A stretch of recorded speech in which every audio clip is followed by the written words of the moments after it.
રાજપૂતાનાની મહિલા પોતાનું કામકાજ કરી અને 3 કલાકમાં પાછી આવવાની હતી. થોડુંક આગા પાછું થયું ને 3:15 3:30 કલાક થઈ ને છોરું એટલું રાજકુમાર 2 મહિનાનું રાજકુમાર એટલો રડે વાત જવા દો. રડતા રડતા શ્વાસ ખાઈ ગયો ને હમણાં એના પ્રાણ છૂટી જશે, આખો લાલ થઈ ગયો એટલો રડે.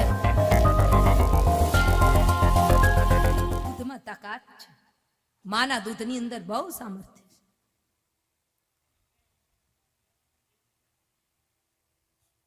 એક ક્ષત્રિયાણીને બહારગામ જવાનું થયું. 2 મહિનાનું છોરું છે, દીકરો છે, રાજકુમાર.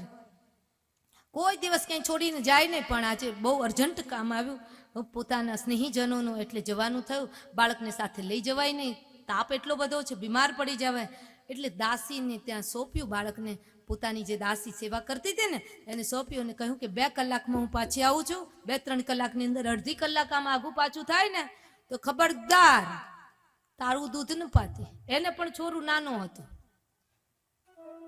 તારું દૂધ ન પાઈશ, હું 3 કલાકમાં પાછી આવું. અને એ રાજપૂતાનાની મહિલા પોતાનું કામકાજ કરી અને 3 કલાકમાં પાછી આવવાની હતી. થોડુંક આગા પાછું થયું ને 3:15 3:30 કલાક થઈ ને છોરું એટલું રાજકુમાર 2 મહિનાનું રાજકુમાર એટલો રડે કે વાત જવા દો. રડતા રડતા શ્વાસ ખાઈ ગયો અને હમણાં એના પ્રાણ છૂટી જશે, આખો લાલ થઈ ગયો એટલો રડે અને બહુ બધું એનું પેલું વધી ગયું. એટલે દાસીને ડર લાગ્યો એટલે દાસીએ પોતાનું દૂધ પાઈ દીધું. અને જ્યારે પોતાનું દૂધ પાતી હતી એ જ અરસામાં રાણી સાહેબ આવી ગયા. કહ્યું તો મેં તને ના પાડી હતી કે મારો રાજકુંવર મરી જાય, તારું દૂધ ન પાઈશ. તેમ છતાં પણ રાણી સાહેબ આમાં કેવું છે કે કદાચ એને કાંઈ થઈ જાય તો મેં સાચવવાની જવાબદારી લીધી હતી અને એટલા માટે મેં મારું દૂધ પાઈ દીધું.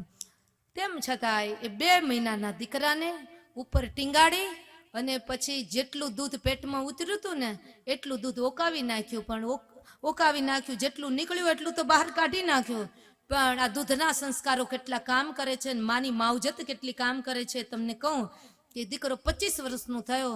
25 વર્ષનો જ્યારે થયો એ સમયે જ્યારે ગામની અંદર વિધર્મીઓએ પ્રવેશ કર્યો અને ગૌધનને હાંકી જતા હતા, કતલ કરવા માટે જ્યારે ગૌધનને હાંકી જતા હતા ગાયોને, એ સમયે હાથમાં તલવાર લઈને દીકરો એની માને પૂછવા માટે આવ્યો કે માં, જો તમે કહેતા હોત ગાયની વારે જાઓ.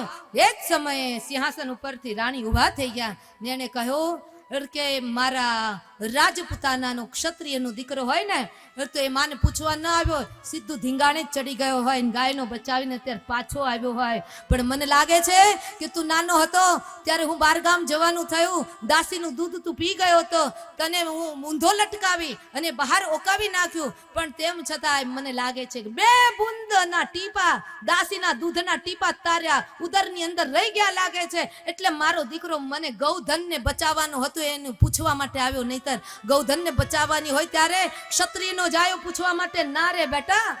માથા ભલે વઢાઈ જાય અને એના ધડ લડાઈ જાય પણ છતાંય એ પૂછવા ન આવે. આજે મને લાગે છે ક્યાંક હજી દાસીના દૂધની અસર કામ કરે.